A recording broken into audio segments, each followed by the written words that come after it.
La communication du président de la République a porté sur 4 points principaux. Chef de l'État, son Excellence Félix Antoine Tshisekedi Tshilombo a tenaki week-end edeki 101e réunion ya Conseil des ministres esika wapi mokonzi ya mboka atalisaki communication na ye ba instruction pour na bon fonctionnement ya mboka pe ya institution na yango. De la première enquête du baromètre national du climat des affaires BNCA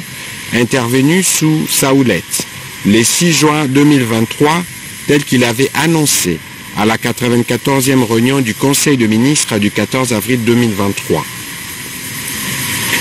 Le rapport se révèle aujourd'hui comme un précieux outil, mieux un miroir, qui permet au pouvoir public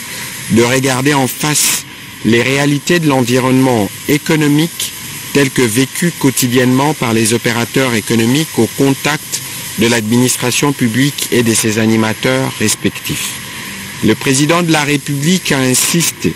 sur la nécessité de mettre en place un dispositif de prise en charge et de suivi des différentes recommandations issues des échanges entre parties prenantes lors de ces dialogues publics et privés.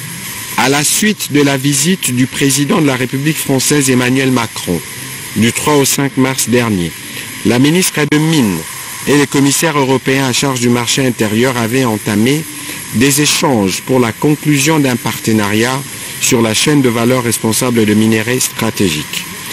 Cette rencontre a été sanctionnée par un communiqué conjoint qui a mis l'accent sur l'engagement des deux parties de lancer des négociations et de mettre en place un groupe de travail afin de poursuivre les dites discussions avec l'objectif de conclure un partenariat stratégique entre l'Union européenne et notre pays sur la chaîne des valeurs de minéraux stratégiques.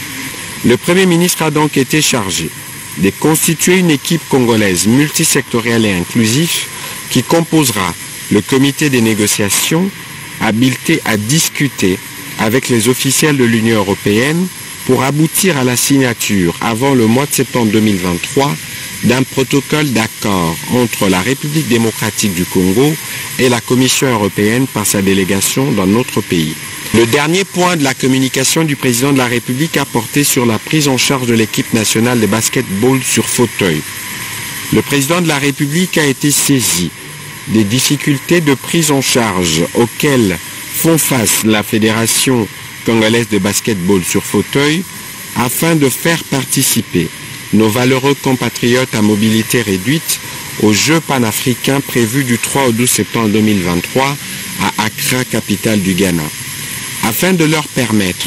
de poursuivre leurs activités dans le cadre de préparatifs des 10 Jeux, le ministre d'État, ministre du Budget, le ministre des Finances et les ministres des Sports et Loisirs ont été chargés respectivement, chacun en ce qui le concerne, d'agir avec diligence afin de mettre à la disposition de la Fédération congolaise de basketball sur fauteuil tous les moyens nécessaires. Boyende ezalaka présence ya chef de l'État na ba réunion oyo ezali kolakisa na polele à combien Fachi Beton azali déterminé pour makambu etambola kitoko na République démocratique du Congo. Oui.